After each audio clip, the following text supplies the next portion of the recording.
शहर आणि परिसरातील ताज्या बातम्यांसाठी लोकप्रिय न्यूज टुडे चॅनलला आजच सबस्क्राईब करा।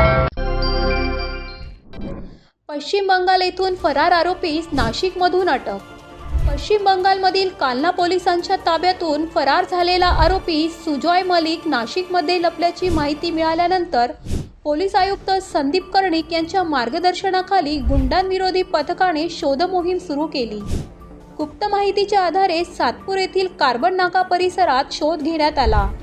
जिल्हा परिषदेच्या नव्या इमारतीच्या बांधकामस्थळी काही मजूर आढळून आले।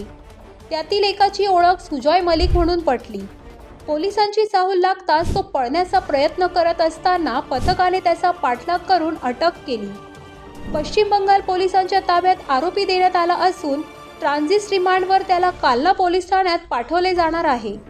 ही कारवाई सहाय्यक पोलीस निरीक्षक ज्ञानेश्वर मोहिते व त्यांच्या सहकार्यांनी केली। News today Nashik.